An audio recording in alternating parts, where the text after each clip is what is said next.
found us. More podcast, where we want you to know God more deeply, find lasting freedom, discover your destiny and make an eternal difference.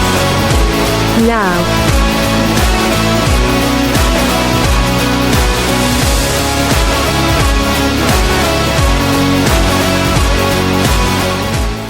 Well, you found us more podcast. Here we are. And yeah, it's one of them days. It's snowing outside again. My wife said to me, "Where's the daylight?" I'm like, we're going to probably not see it till what you said, December 21st. The 21st, I believe, is the shortest day for daylight. And we finally get to see maybe some sunshine or something. I don't know. It'd be a good feeling. It would be a good feeling, yeah. But for me, Friday, I'm taking off for Florida. So you guys. That's awesome for you. I will be in the sunshine, and I'll get some vitamin D while I'm down there. Yeah, bring it back for us. Yeah. Are you guys going to do the podcast while I'm gone next week? I don't know. I don't think so. You guys will probably have to take it off. I think you're the only one who knows how to work the buttons. Yeah, I think so. So probably next week we won't have a podcast. It'll be gone until next Friday.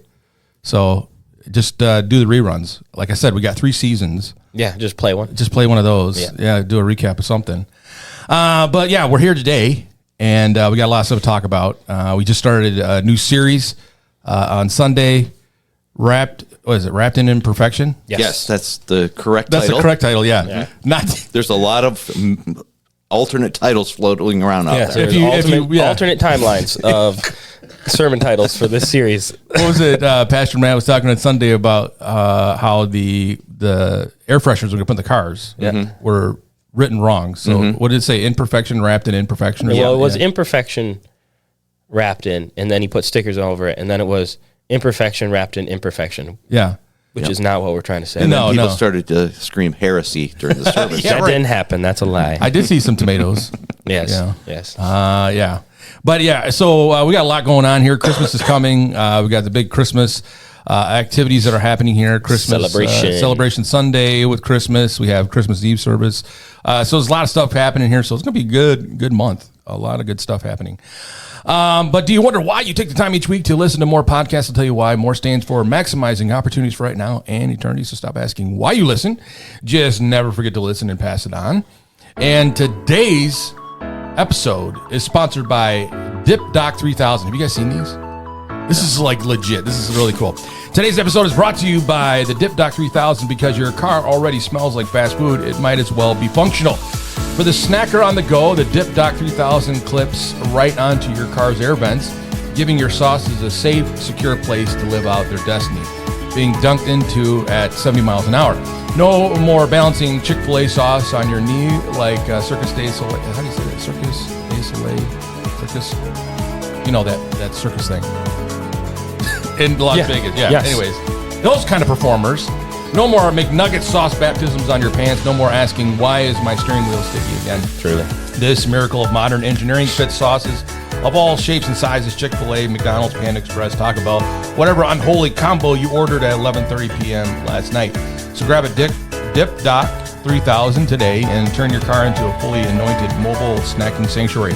Because nothing says I'm thriving like dipping nuggets while merging. Yeah, you can get these actually at Five Below. They sell them. Really? Yeah. And I might go today. Yeah. Yeah. And it's got this little thing. You put your sauce in there. If you got a bigger sauce, you kind of move the thing around, kind of lock it in. Universal. Yeah, universal. Sauce holder. So it's worth it. And it's not that much. Five Below is like what? So it better be 5 and below. Yeah. Yeah. Well, it's not true, though. Yeah. There's like the 5 and beyond. Yeah, right. Yeah. Same thing with the Dollar Tree. That's where the rich people go. The Dollar Tree, my wife calls the $1.25 store now because they changed everything. Well, it's just the truth. Yeah.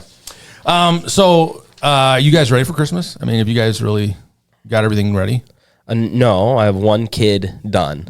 One kid. I'm not going to tell you which one. That's probably the one. That's probably the one we love the most. But. Yeah, right. The one that's on, the one we think about the most. Some kids are easier. Yeah. To get presents for. That's true. It's just the truth. That's very true. So we try to get the easiest one done and then start brainstorming the harder ones. Well, that's what we thought with our, when our kids got older. I thought, it's going to be a lot easier now. We just either send them a gift card or maybe some money or something like that. They still whine like little kids. They're like, why don't you get me something that I would like? And I'm like, because you don't live here anymore. You're adults. I got this threat. Dad, tell me what you want, or you're getting a wind chime. So I was on it. You told him. First of all, that is a threat. Yeah. A wind chime? You guys don't know the story, but when I have this cousin, an evil cousin, who decided to play a joke and told my grandma that I was a wind chime collector. Oh, no. Every other cousin got these like super cool flannel shirts. Yeah. I open up mine. It's a glass wind chime. I got a wind chime for 10 years in a row from my grandma. That is awesome. the best and it's your prank grandma. ever. You can't give it away. Yeah, So exactly. you gotta I'm like, keep it. oh, just what I always wanted. Graham, thank Best you. prank ever. Yep. Wow, so that's a gift that so my keeps on daughter giving. knew that and threatened a wind chime. That's hilarious. So I sent her off a lot of good ideas. Yep. My Grandma Norton, when she was buying gifts for us, would always give us gift cards to McDonald's. That was the thing she did all the time. Mm-hmm. But it was kind of a roulette thing because you didn't know if you were getting a card that actually had money on it or if she had used it and then give it to you because she was planning on giving it to you. So there are days where, you know, some Christmas you get a gift card and they have like 50 cents on it. Yeah. And she, put in the cards, I want you to go have fun at McDonald's. Because back then, you go to McDonald's and get a Happy Meal for, $2. Yeah. But 50 cents, I had one with 50 cents on it, yeah. Because she would forget that she had used it or something. Yeah, so, Graham's trying. Yeah, they do. Yeah. God rest her soul. Good times. So my Christmas, I don't know. We did do shopping for one of our kids, and the other one, he's on a boat right now for 6 months. So I'm like, we're good. Yeah. You don't have to worry about him. I mean, because you don't want to take the chance of sending something to the boat because you don't know if it's going to get there. Because the last time we sent him, this is really bad. We sent him a bunch of stuff that he wanted, like his iPod headphones and stuff, and all that stuff.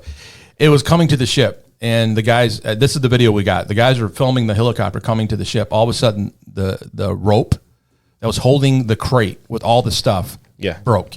Oh, my goodness. And it dropped into the Pacific Ocean. Yeah. Oh, my goodness. And so it's like, it's gone now. Yeah. So they're not going to get it back now. Yeah. So we don't want to do that again. So all of us are like, he's going to have to wait till he gets out the we're not sending it to you. Mm-hmm. So you never want to send anything to these ships that you're concerned that might not make it there. So I'm like, we got 6 months. We'll wait until he gets back and then do Christmas. And they'll be like, we had this stuff the whole time. I don't know what you're talking about. We're thinking about you. We're going to take a 90 break, come back with introductions. And we are a short one man. Ted, he's out today doing some things. And so we'll be right back.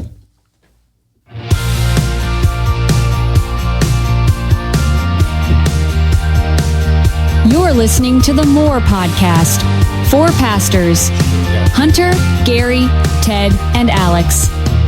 Powered by caffeine, theology, and enough Christmas tree cakes to qualify as a medical concern.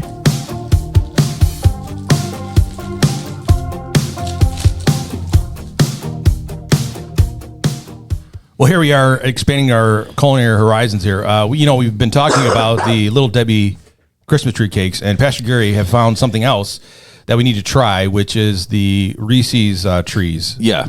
I would, if you were to do a taste test thing, I'm going to go with the Reese trees over the Little Debbie cake. Are you really? I will. I did see a whole load of those over at Olson's the other day. Did they really? Yeah. Yeah, I thought about you guys. Olson's been my supplier. Yeah. Okay. Yeah, they had a whole table of them out there. Well, they know that it's a big deal, so they're like, let's get them in now. Yeah. Yeah. So you can find them. So they were listening to the podcast and they knew that people would be rushing the store, almost like a Black Friday experience for the Christmas tree. It's so funny. On Sunday, I've had people come to me and they're like, I forgot those things are out. And I'm like, yeah, they're out. They're there. Yeah, we didn't forget. We did not forget. We found them. We can sniff those things out, as soon as they show up the shelves. It's funny because I went to my Dollar General. It's over by Toppinabee.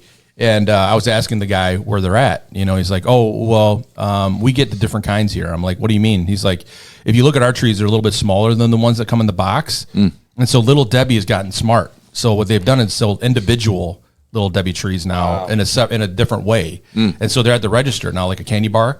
And so these little guys are $1.35 a piece. And they're smaller. Go figure, right? You can get the big ones for, probably less than that.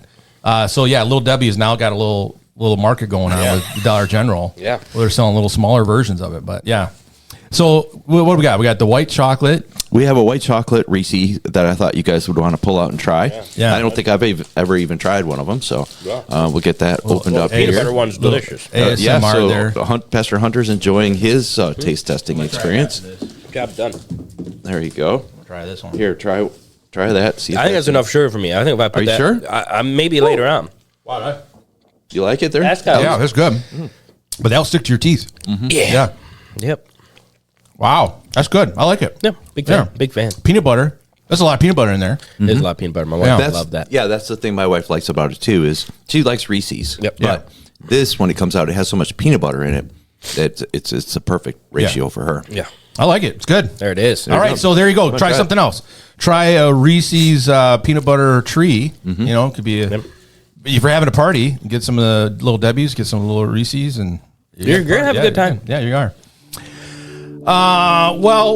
He once argued with his GPS for 12 minutes straight, and the GPS apologized. He now has an honorary degree in advanced navigation dominance. Pastor Hunter. That's true. All right. I'll do Pastor Gary's. Do it. He gained his supernatural podcast wisdom after surviving a church potluck in 1998, where a mysterious casserole simply labeled Margie's surprise. No one knows what was in it. He hasn't been the same since. Pastor Gary. Yes. Yeah. All right. And of course, the man sitting across the table from me with a man with all the talent and the wisdom and the knowledge of what every button does and knob over there. The man who vacations in Florida. Yes. In the sun during Christmas. The man with a forest of Little Debbie snack sunburns on his chest, including stumps, Pastor Alex Norton. That would be funny. The stumps are the half-eaten ones. Yeah, right. Yeah. Yep. I'll leave that for later. They're a little bit closer to the neck. I have a box of them that just kind of lay them on there. Just going to eat them as I'm laying there. Yeah. You're listening to the more. I just looked online here and I got the idea. There's a guy laying on the beach and he must have had a wine bottle on his chest and he got sunburned all the way around it, and that gave me the idea for I love it. The trees. There, it's funny because there are people. I don't know if you've seen these where people take the suntan screen, and they write stuff on them, and then they sit out there, and and then it's sunburned or not sunburned. So a lot of things going on here. Do you guys? What's the one gift that you would? I mean, you talked about chimes, but what's the one gift that you would not want this year that you're kind of leery that might possibly come your way? Because you've talked about it. Well, man, that's a great question. Yeah. I don't even want to say it. Because they might, hear it and be like, he actually wants that, though. Yeah. I don't know. Do you got one? Well, I will tell you. Okay, my wife and I, you'll get to know me. Some of the things that I really have weird attractions to are fans and vacuum cleaners. Okay. So we bought a vacuum cleaner. Yeah. It's a Kirby. Yep. I don't know if you've heard of Kirby's. I've heard of Kirby's before. Yeah, I've wanted one my entire life. Okay. You've been thinking about it. I've been loving the Kirby's. And so finally we get a Kirby. And I told my wife the other night, I'm like, since we bought the Kirby, it's not cheap. Who needs a friend? No, and what I said was, why don't we make this our Christmas gift? Mm-hmm. Yeah. Sure. We have this conversation at our house as well. Yeah, and that didn't go over very well. Yeah. Our Christmas gift is more, no. You're the one with the fascination. Right. Yes. So that didn't go over well. So I don't know. I don't know what I'm getting for Christmas. I did get, because my wife and I, we're not like most people where we wait till Christmas to give our gifts out. As we buy them, we give them because I can't keep a secret. I can't do it. I can't do it. I bought my wife a new pair of AirPods, and I'm like, Hannah, I just got to give these to you. I can't keep them. I can't wrap them up. I can't. There's nothing under a tree. The only time it was ever like that was when our kids were home because my wife was forced me to not. Now, if you get it to her too early, do you just wrap up the empty box to remind her what it was that you got? She knows what's going to happen. Okay. I'm just going to buy her another present. Yeah, right. That's what I do too. I'm like, you guys are awesome. Yeah. I cannot keep a secret. My wife and I will set like a little dollar limit. Yeah. And I just blow past it like it's nothing. Yeah. How can you not? Right. Right. You're like, how do I tell this person that I love so much? Mm-hmm. That Merry Christmas. And the thing is you have the problem. No, I don't. When you have kids in the house, all your money goes towards what's going to happen for them. Yep. And mom and dad walk away with a robe and a tie, Yeah. I don't have that problem anymore. Sure. So now it's kind of like, whatever you want. I mean, you're the focus. I don't have anybody else to, except for the dogs. And the dogs aren't getting jack squat. So yeah, they're dogs. Yeah, right. Although, they got something, didn't they? They got a sweater. Yeah. I was like, they got something. They got a sweater. I don't like talking about that too much. Okay. Here's for a while I was always wanting socks. Yeah. And so I tell everybody, hey, if you don't know what to get me, just give me a new pair of socks. I love putting on new socks. Oh, yeah. I have so many Bomba socks now. There's like, hey, pump the brakes, guys. Yeah, right. We got enough. I know. And I love them because they all match. Yeah. So I threw away all my other socks because I'm like, I don't want to sort socks. I just want them all to be the same. That's right. And so, don't give me socks. I know. That's the one thing I love about them, too, because like when I wash them, you always lose that one in there. Yeah, it don't matter. I got another one. Yeah. It's not a big deal. Yeah. The problem is my sock drawer, I'm like stuffing them in there with a stick now to try to get them in there, wedged in there to shut the drawer. And my Bamba socks are like hydras, right? You cut off one head, two more come out. It's like, right? where are they going? Where did this come from? Oh my gosh. Somebody wrote me a little thing on Facebook and said that every Wednesday I lose a sock, and I think they're gathering together to plot something against me because they find them somewhere. They probably are. Yeah. All right, we're going to take a 90 break, come back with, that just happened, news. We'll be right back with that. Some interesting things happen around in our area, and we'll talk to you in a minute. You're listening to the More Podcast, the only show where the gingerbread men are nervous because Ted keeps calling them protein snacks, proudly reminding you that Pastor Gary is still on Santa's nice but needs supervision list. And yes, Pastor Hunter did watch all 42 Hallmark Christmas movies before breakfast. That is true. Find out more about our host the longer you listen. The More Podcast. I think you and your wife should do a Hallmark little funny thing. I want to do like an Instagram series of like 7 episodes of 2-minute long episodes of a Hallmark movie. I think you should. Okay. I think you and your wife should. I'm gonna pitch it to my wife. I mean, so each episode is its own. No, show? each episode. No, it'd be like to be continued. Oh, okay. Yes. Okay. So I'm thinking Hallmark / Days of Our Lives, right? Yeah. So it's got to be good. Yep. It's got to involve. Well, what you can do is borrow Pastor Gary's 50s truck because that's always in every Hallmark. It's got to be in it. Right. The guy that the woman falls in love with always says really old truck. Yeah. Has an apple orchard or has a farm or something. Yeah. That's how you got to start the scene. You're just describing my life. Yeah, right. You are a Hallmark show. Yeah. All right. So, that just happened news. Petoskey breakthrough. Man finally identifies mystery smell in Walmart parking lot. Petoskey local resident Donnie McKinnon claims he successfully identified the mysterious smell that has lingered near the Walmart parking lot since 2014. It's either burnt clutch, Wetzel pretzels, or spiritual warning. McKinnon said scientists declined to comment on his information there. Yeah. I don't know about you, but there is sometimes when you go to Walmart, there is a really weird smell in certain parts of the parking lot. Yeah, sometimes you can taste it. Yeah, and it's like, what is... you don't know what it is, right? Or... But here's the deal. I've been to other Walmart parking lots that have the same... I don't know about you, but have you ever been... I was at a Walmart parking lot one time, and a guy was over by the pop area, and he's facing the wall, and I'm like, either he's praying... Yeah. Or he's probably doing what I think he's doing. And he was doing what I was thinking he's doing. Yeah. And I'm like, and the Walmart people, this is the best part. They're all standing out there smoking cigarettes while he's doing it. Yeah. Okay. And I'm like... That's called a Tuesday. Yeah. I know. It's like, hello, you got this person over here. Or the other thing, too, is milk that drops out of a cart onto the ground and nobody cleans it up. And so it sits there all summer. That's bad news, yeah. That is bad news. And they don't clean that up either. All right, Boyne City's snow pile achieves statehood. Boyne City, the giant snow mound behind Family Fair, has become so large that locals have begun calling it Mount Boyne. Governor Whitmer has been asked to consider giving it official state recognition. A flag design is already circulating. I don't know if you have seen Boyne City sometimes. They don't really have a place other than the water to pile up snow, and they haven't been pushing it into the water. They've been pushing it up into the parking lots. And Okay. Yeah, so you have ski hills now everywhere. Really, they're huge. They're huge, yeah. Well, if you come to Sheboygan, we don't get rid of the snow. What we do is we pile it up in the middle of the road. So when you're driving, it's like a Tron movie. You're driving between these piles that are in the middle of the road. You can't even see. Like you're going to make a turn. Yeah. There's no way you're going to know. So you're like inching out to get to, the cross area. It's so bad. I'm like, just get a dozer and pick it up, put it in there. Gaylord man swears he found Bigfoot's footprints. Turns out to be his own tracks. Gaylord amateur cryptid hunter Margie Helms was thrilled to discover giant tracks in the snow. Until police pointed out they matched his boots. Helms responded, well, Bigfoot could wear size 13 too. He could. So, yeah. Size 13 Timberlands. It's a big shoe, right? It is. I mean, it is. I don't know. Who is it? Corwin Paulus is what, 15s?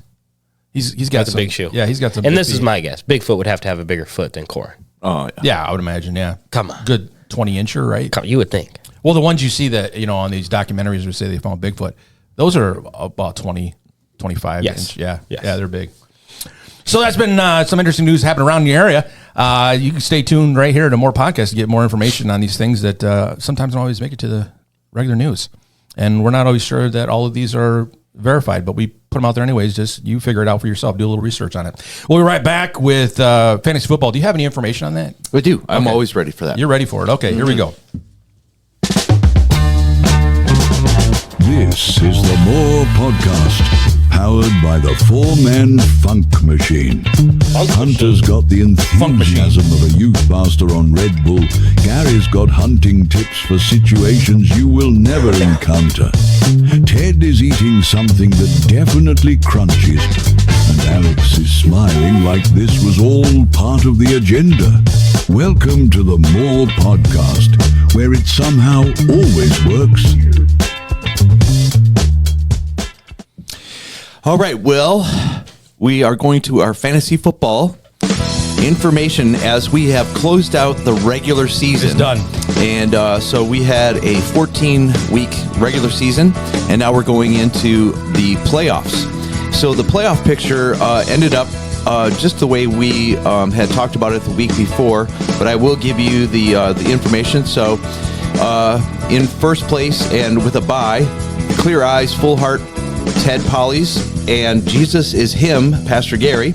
So we both received a bye in the first round. So in the first round, we have John Walker, Inconceivable, playing against AJ Clements with the Holy Rollers. And then in the second game of that first round, the Immaculate Reception with Brad Hall is taking on James Walker, the Jesus Jukes.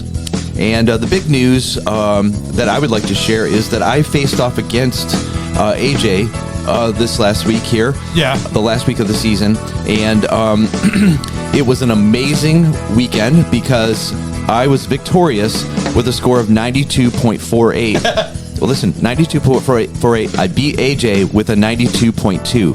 So it was a 0.24 difference in the score. Not even a half or a third of a point. Everything matters. Yes, it does. Yes. So here we are rolling off into the playoffs. And so it should be a pretty exciting conclusion. For those that are listening, that we have a giant, wonderful, incredible trophy downstairs in the green room waiting to be given to the winner. And then we have made a little pact that the winner is allowed to have the trophy on stage next to them, but not allowed to reference it, but just to be near them on the week that they win. So we're about 3 weeks out from the Super Bowl of the fantasy football experience. They can look at it. Mm-hmm. They can't touch it. Right. Wasn't, I have to say that I won my last game.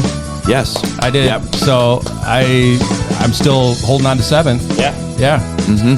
Pretty strong. So, I try my best, to keep that bottom end nice and strong, so. But I don't know. Ted mentioned that we might put, the losers on the trophy too. So I don't know. So if you're like bottom, like 9. Yeah. You could be on. Unfortunately, you're not there though. I'm not there. Yeah. I'm so I won't even get my name you on just there. don't suck enough. Yeah. Mm-hmm. Yeah. If I was really bad, I'd get my name on there. Yeah. All right, take an ID break, and we're going to come back with Harbor Light Bible Trivia. It's always a good time because it's an opportunity for you to get on the Wilson Insurance Wheel of Destiny. Yeah. And we spin it, and you could win. Joe Tath won last week.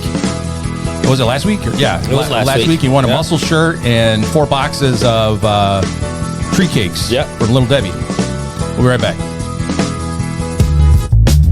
You are now listening to the More Podcast. Warning. Continued exposure may result in unexpected spiritual growth, mild conviction, uncontrollable hope, and a sudden desire to apologize to people you haven't even talked to in years. Listeners have also reported symptoms such as spontaneous Bible reading, increased kindness, random bursts of joy, and mysterious cravings for Little Debbie Christmas tree cakes. Consult your pastor if you experience side effects lasting more than 4 hours, preferably Pastor Gary. Little Debbie. Please proceed with caution. You may actually learn something, and honestly, none of us are emotionally prepared for that.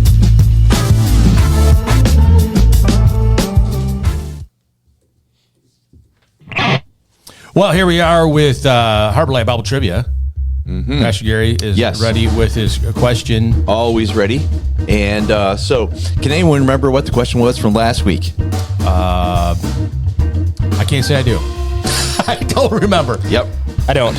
Do you remember? I don't. I don't either. So. I don't either, yeah. All right, so here's the question for this week. Yeah. The question this week is, what was the distance from Nazareth to Bethlehem? Oh, that's a good one. How far was it that the Holy Family, Mary, Joseph, Yeah. how far did they have to travel? That's a good question. Yeah. We're not doing cubits. We're doing, you want feet? Yeah, we'll take it in feet. Yeah. I actually have a cubit ruler in my office. If we ever It's about need this. 18 inches, right? 18 inches. Yeah, 18 roughly. inches. Yeah, roughly 18 inches. Yeah. So, so that'd be interesting. Yeah, so get your Bible out and look that up. If you know it, you can send it to harborlightbibletrivia@gmail.com. harborlightbibletrivia@gmail.com, all lowercase. Or you can put it on our socials and let us know if you're brave enough to put the answer out there. But yeah, what was the link between Nazareth to Bethlehem? Yes. Yeah. I'm going to say it's going to be quite a while. Quite a long distance. Yeah. It's further than you would think. Yeah, I think so. Send that in, and we'll put your name on the Wheel of Destiny by Wilson Insurance. You want to throw a bonus one in there? Yeah, do it. How many rest stops did they have to make? Oh, that's a good one, to yeah. do it because Mary was pregnant. So Yeah, but they didn't have a kid yet.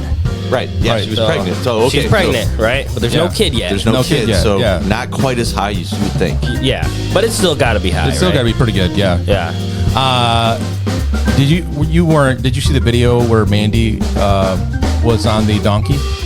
No. Oh, you need to Although see I heard reference to this. You and need I to see this realized video. It's good. I We should missed, show it to 'em. I missed Yeah. something important. It was a good movie last year. Matt and Pastor Matt and Mandy were Mary and Joseph, and Mandy was on a donkey. We somehow found a donkey somewhere. We have one in the back. Yeah, we always have one in the back. We always have a donkey, and so she rode that thing. Listen. I don't know if you're lying to me. No, if I'm you're not. telling It's the true. truth. It's the truth. And Verified. we went to Steve Bucci's house, and he Yeah. pulled out his AR-15. Yeah, He was right. full on security. Yeah, It was a good. great movie.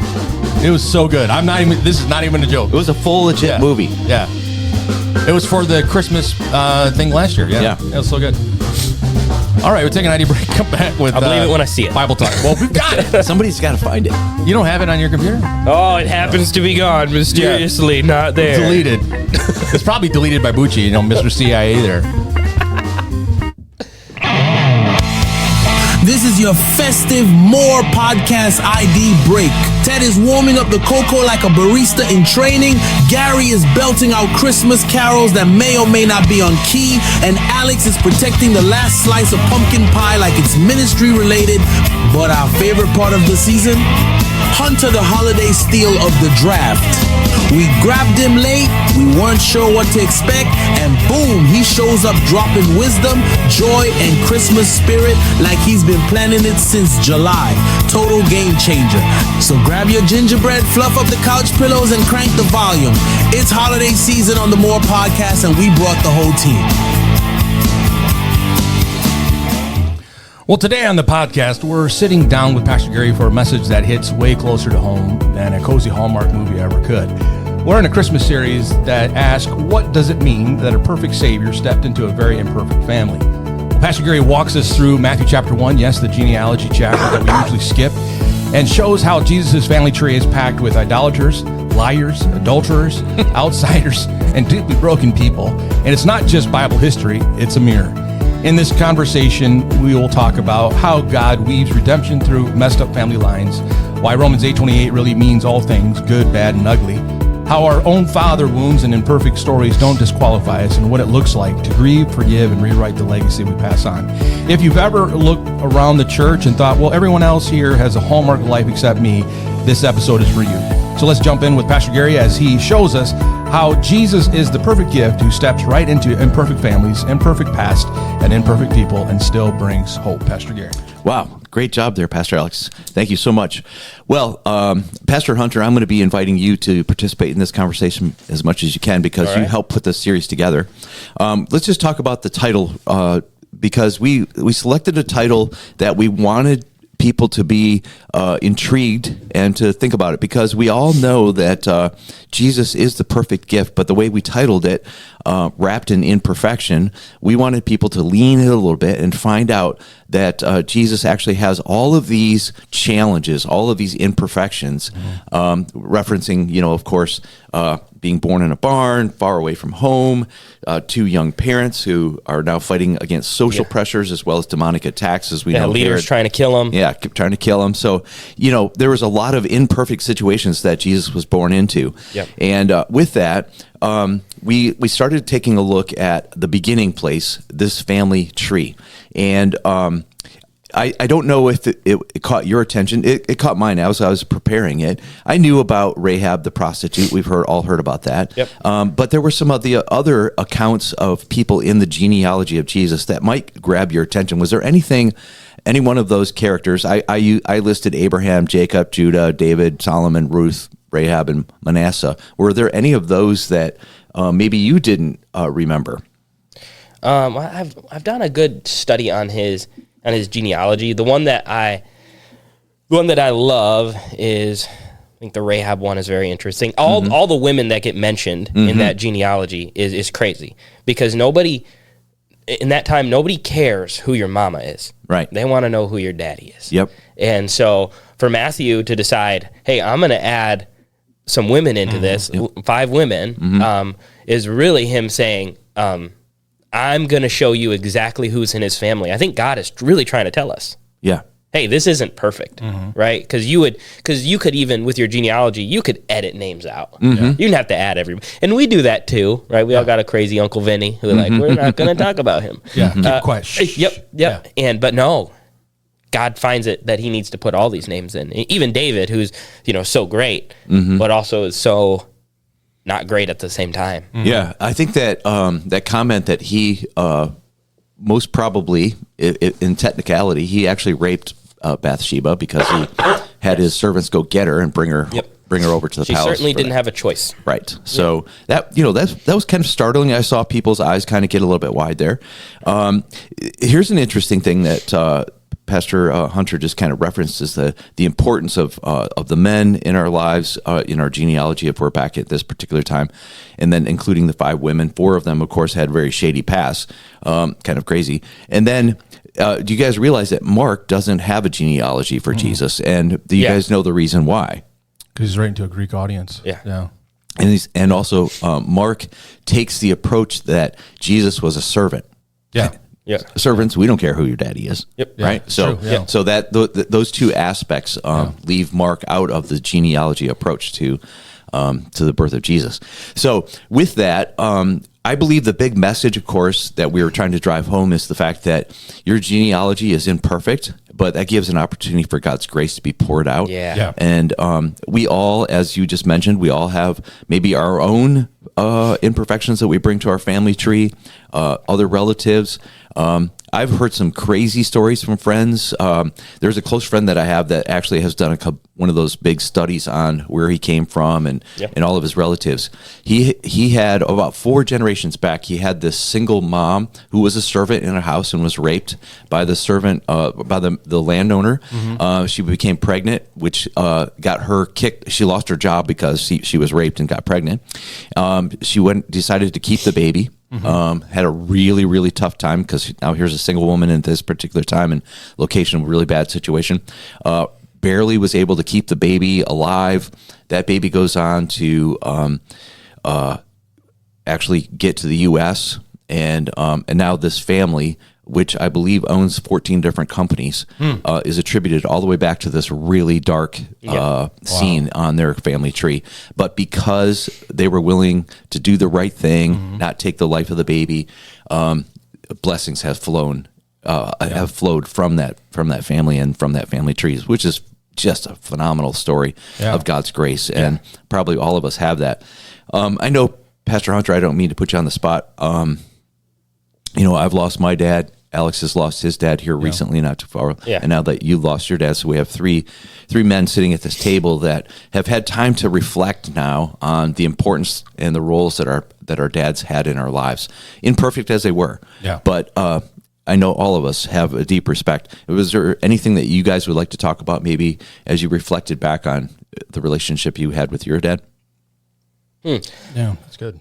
I just always wish I had more early childhood time with him. And because I was a child of divorce, I just didn't get to be with him a lot until I was about 13. And so I missed out on a lot of those moments with my dad as a 6-year-old and as a 4-year-old. And I'd have loved to have seen how he parented me as a You know, as a 4-year-old and a 5-year-old and a 6-year-old and a 7-year-old, because I have those kids right now, and I want to be a parent like him. And so, but I didn't. It was never that the way he would have modeled it never really got to be modeled to me on a large scale because of life circumstances. Yeah. So I see, because I'm a studier of people, you know, I watch you interact with your children, Pastor Hunter, and I see a connection with them that I think many families don't expand on. And I just want to tell you, I'm proud of you for that. Thank you.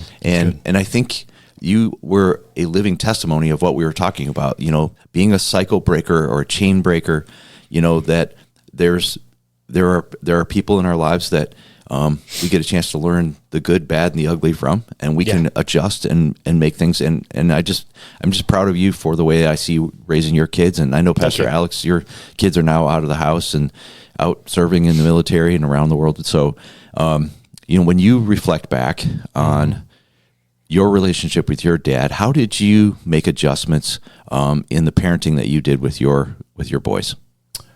Yeah, it's interesting for me because, you know, I'm sure people in the same arena like myself, being pastors' kids, you kind of live in an environment where you're always on the job. You know, it's not really a family opportunity because everybody's watching what you do, what's happening, going on. You don't really get to just parent in private, and people, you know, don't know everything that's going on. They know everything that's going on because they can see it, you know, happening. I think the one thing for me I learned from that is the protection that needs to come, the boundaries need to come from that environment to watch out how your kids are interacting with the ministry. Because, you know, I've mentioned to you on this podcast before that there are many, many, many years where I sacrificed my family on the altar of ministry for the sake of doing that job and not taking care of what needed to be taken care of. And, you know, those are regrets I have now, you know, because I did fall into the same trap my dad did. But I will say that, you know, when I finally became aware of what was happening, I was doing the same thing. At least I had the awareness to change, you know, to make that abrupt turn and not just keep going with it. You know, because it is tough. You know, you go through your entire life with your parents, especially my father, and it, you know, when someone doesn't see that as being a deficit or a problem, you know, the conversation never happens, and there's never really any restoration or healing that happens from that. But thank God for, at least in my situation, God made it possible for me to have those conversations with my kids, you know, and there were a lot of apologies, you know, sorry, I wasn't making it to your swim meet or whatever it was, because I thought this was more important. And that's my situation. I don't know if all parents are like that, you know, depending on what they do for a career, but for me, that's what it was. And so, as I've gotten older now, if I ever have a chance to speak into somebody's life that has young children, I warn them against that, you know. Your career is not more important than your kids and your family. You know, it's amazing how people can survive as long as love's available. Yeah, there you go. And I think that's amazing that we can see that happen over and over again.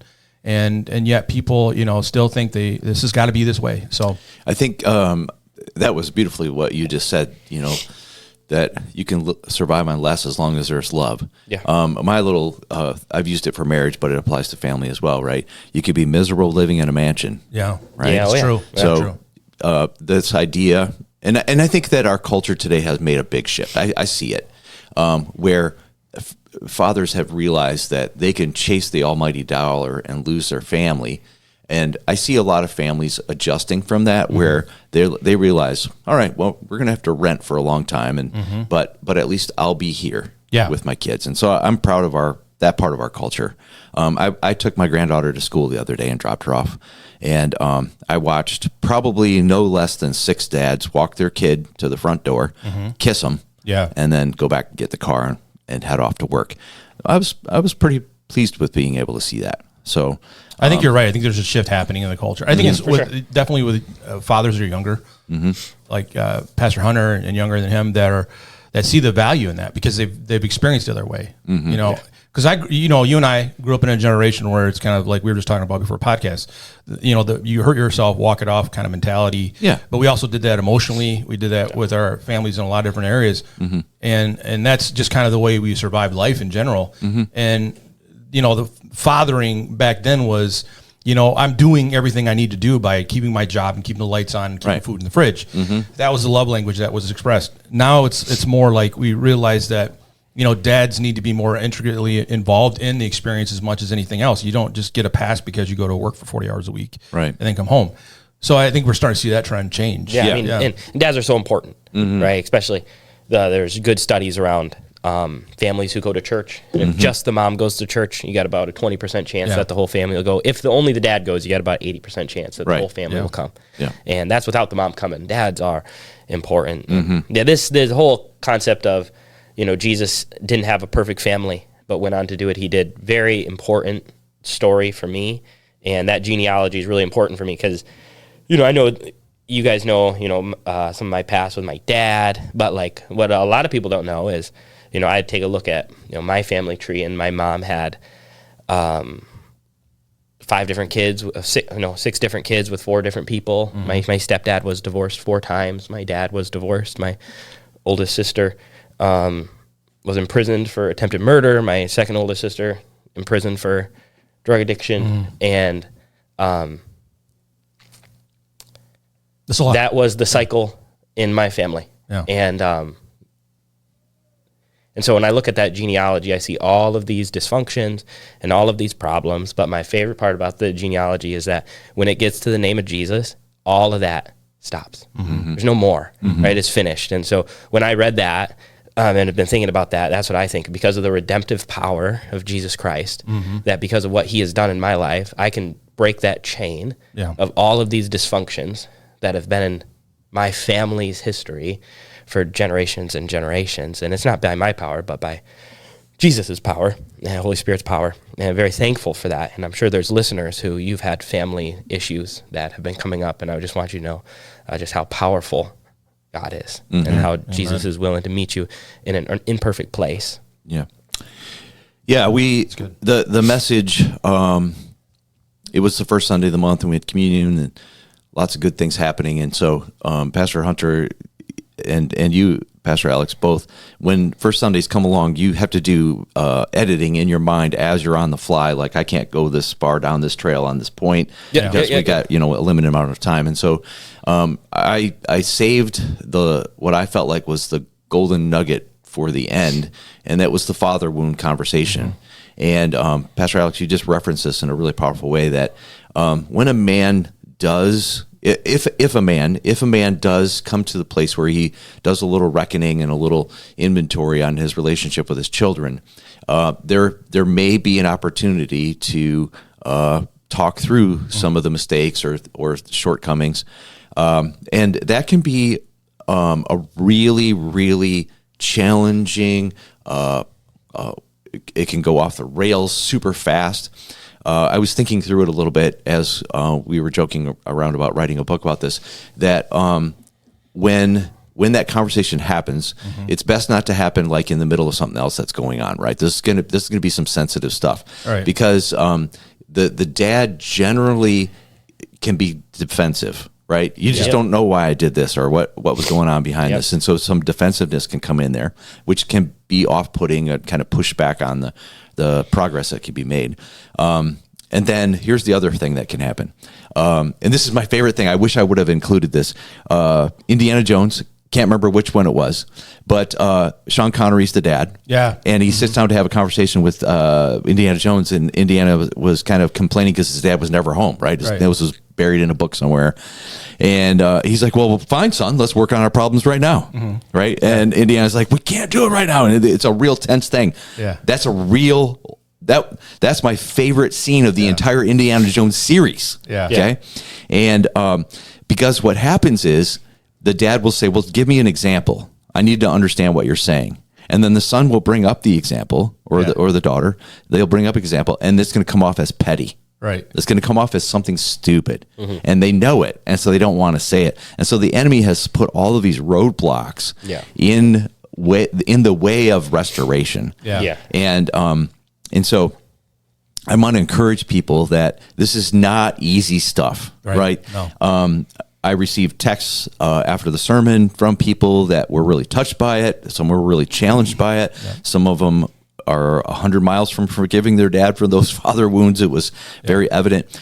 I think that's the thing that I want people to understand is that we all have a flawed father. No one has a perfect dad, even Jesus. And with that, there is an amount of grace that we have to give, but there's some stuff we need to work through. Yeah. And also to recognize that there's a great opportunity for you to learn good from the good and from the bad. Like Pastor Hunter just said, this was an experience that happened to me. I'm gonna do it differently. I'm gonna raise my kids different than I wish I would have had with my dad. Right? That's powerful, and that's really, really good. And then as you continue to move forward, realize that even if you think it's no big deal, my dad was a good dad, so it should be no big deal. But there are some things there, because when we don't deal with those things, even the small things, they come out in big ways. Yeah. Right? They come out in other relationships. They come out at work. They come out at on the golf course. They come out, right? And I hear it a lot from people. And, for sure. And I have a lot of people in my life that I love dearly. And I can see the massive father wound that they can't see it, refuse to see it, or won't deal with it. Yeah. And unfortunately, we can't deal with other people's father wounds for them. Right. Yeah, they got to do it themselves. Yeah. I think the truth is it doesn't, no matter where the cut is or the size, if it gets infected and gets to your heart, it will affect your entire body. Ooh, that's some good stuff right there. Okay, so every part of you will be affected and infected by something small if it's not tended to. And many of us have been sitting on a wound for a long time, and it's been getting into every part of us. And so we think we just see the cut on our arm and we think it's not a big deal. But the reality is it is now spawned into every relationship that we have. And maybe that's the reason why we're exploding on people in the way we are and attacking the way we are. And that is crazy. I can't remember who it was, but someone recently was telling me a story about when they were about 12, 14 years old, they wiped out on their bike. All right. And they got an abrasion on their skin. They had a broken bone, which healed, but the abrasion on the skin got into the blood, and they almost died from a scrape versus a broken arm. Yeah. Yep. Wow. Sense, really powerful, Pastor Hunter. Yeah. And you said, hey, you don't want to bring it up because it sounds petty, but here's the deal. When you have a bunch of small little wounds over time, that's a big wound. Death by 1,000 cuts. Right. So those things need to be talked about. Sometimes it's not about how you say it, it's about when you say it, right? And this is another thing you just said. And we got to make sure that this is a good opportunity where no one's at an emotional high already, because we're already going to go there. So let's not start at a volcano level. Yeah. Let's start on the ground floor. Well, how do you begin to approach a subject like that? Because your dad is going to be, protective of what he thinks his legacy is. Every guy's got an ego. Yep. How do you begin to even start that conversation? Because especially if it's years out, right? You're talking to a senior citizen father. And I think as we're saying here, I think it comes with lots of prayer ahead of time. I teach this, and I think it applies to the situation. You need to forgive even before you enter into the conversation. I've already forgiven. So if this goes off the rails, I'm still okay. All right. And I think you need to invite your dad into the conversation and say, hey, in about 2 weeks, hey, let's grab dinner together, spend a couple of hours. I've got some stuff I'd like to talk about. And I think you can bring some healing to me, and I'd like to bring some healing to you. So you're prepping it. You let him kind of know what we're going to be talking about. It gives him time to do some work. That gives you time to do some, prep work, so that your heart is in the right spot. Yes. Because I'm going to almost guarantee that there's going to be some point it's going to want to skid out. Yeah. Right? Oh yeah. So I think that helps a lot. And then I think by letting your dad know, hey, I am ready to have a better relationship with you than we've had in the past. You're already forecasting where you want this thing to go. So I think that would help. Yeah. And it's not all one size fits all, of course, right? Right. Depending on the severity or the situation, it could look very different, which is why Pastor Gary's him saying, hey, start with a ton of prayer going into this. That's important, because it doesn't matter the situation. Yeah.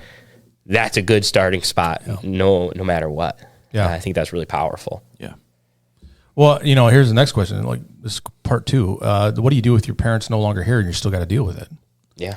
There are how do you work different. through that then? Yeah, there are different strategies that you can make. Writing a letter, having one sit in, like, hey, I'll be your dad in this situation. You can look right me in the eye, right? I know that's a little bit of a challenge, but it has been effective. I've heard of people having an empty chair, and they talk to an empty chair, and they kind of do both ends of the conversation, and so there are some little things that you can do, but it can be a little challenging. I think, for me, to be honest, when I sit alone for a few hours in a deer blind and I talk to the Lord and think about these things that I'd like to forgive for, I think the Lord does some really good stuff there. And I don't, obviously I don't need my dad there to be able to do that. My true Heavenly Father is listening. Yeah. And I think that when you can make that mental leap and that spiritual leap over to your true Heavenly Father and talking about your flawed earthly father, it's okay. He can help with that. Yeah. That's good. Very good. I think it's also important that we find, if we feel like there's a wound, that we find the wound. Yeah. And we can identify it, and we know what it actually is. Instead of just the feeling of resentment or hatred or frustration, we can actually find the cut. Because if not, we're either going to be praying God to heal a part of us that we might not even know what it is. And so we might need to do some of the work. The imagery that I get is somebody going back to, a cut, and it's affecting all of us, is, somebody who's taking medicine to fix their heart, when the reality is it's this infection that they have on their arm. Yeah. Right. And so they're trying to pluck off all of this like bad fruit that's coming out in them, when the reality is this is the part that's an issue. So you're probably gonna have to go and do some prayer work and some soul searching to find some of that. And sometimes, let's go ahead and say it, right? You might need to sit down with a counselor or a coach or somebody that can help you, because most of the time it goes back to the first incidents, the first thing that happened in that area, because the enemy is sitting waiting to lie to you. It's called lie-based thinking, right? Yeah. Your parents got divorced because you were such a bad kid, or too expensive, or whatever it might be. The enemy's more than happy to lie to you, and then your lie-based thinking from that point forward is based on this lie that happened at the moment, right? And so trying to get back to those moments. I actually participated in this yesterday, guys. I had a conversation with someone, and we talked about one of my reactions that I have when things don't go well. And I can go back to the incident in which I was wounded, and because of that, I've been able to identify it and then receive the healing that I need and receive the truth from it, right? Yeah. My dad didn't mean to do that or say that, right? That's good. Yeah, there's the renewing of our mind. And so there's a certain level of, we got to add God's truth to those lies that Satan's bringing to us. You invite Holy Spirit. This is an important thing. Invite Holy Spirit to speak truth to the situation. Yeah. It wasn't your fault your parents got divorced. Yeah. Right? You are a loved child of mine. The Holy Spirit will replace those lies. Fill the void, like we talked about earlier in the service. We're going to fill the void that is created when we pull those things out from the Lord. This is actually scriptural, right? A man gets deliverance, and that demonic force goes into some desert place and comes back to try to find a place to take up a new dwelling. With more. And 7 more wicked than in the first, right? But you want to replace that with the truth that the Lord has for you. Yeah, I think you guys are totally on the money. I mean, because I think we do a lot of times in the church, unless we deal with those real wounds, it's more symptom triage. Yep. And we're really trying to deal with the wrong thing, and we're not really fixing what needs to be fixed. Because I think when you got to get to the heart of the problem, that's difficult, right? Yep. It's sometimes easier to deal with the symptoms, than it is to deal with the problem. Because the problem might mean I have to forgive. Yep. I might have to let go of that situation. We would all rather pull the head of a weed off than actually, get around the dirt, get your hands dirty. And some weeds have thorns, and they're going to cut you a little bit, and it might actually hurt more getting the root out than it would just doing that. But unless you get the root, find the root, then it's probably going to grow back. Yeah, it's I think it's Hebrews 13 talks about the root of bitterness, making sure that it does not take root in you, So all right. Well, with that, we want to invite you to come out this weekend as Pastor Hunter continues the series. And why don't you just give us a little sneak peek of what that's going to look like? Yeah. Listen, we're in a series. Oh man, what is the name of the series? It's called Wrapped in Imperfection. Just Imperfection, like my brain just turned off. Wrapped in Imperfection, talking about how God is the greatest gift giver of all time. Listen to me when I hear it. The gifts that God gives, they are good. But if you look in your own life, you'll realize that the wrapping paper for some of those gifts were confusing. And you didn't quite understand it when it was coming. And you're like, man. And what you realize later on, years down the line, is that wrapping paper was actually just, all this bad wrapping paper was actually just a setup for God to go and do something absolutely incredible, which is why our theme verse is Romans 8:28. So we're talking about Zechariah and Elizabeth, who'd been praying for something to happen for a long, long, long time. And the wrapping paper wasn't what he thought it was going to look like, and it wasn't in his time. But he went and got one of the greatest gifts ever, becoming the father of John the Baptist. And we're going to talk about how we need to come back to a childlike faith, to believe that God can do anything, come back to some wonder. So we invite you out to Sunday. It's going to be good. And thanks for coming to the More Podcast. I don't know how to end this. I don't know. Yeah, well, we'll talk to you guys later. We're going to be off next week, but we'll be back the week after. So we'll see you then.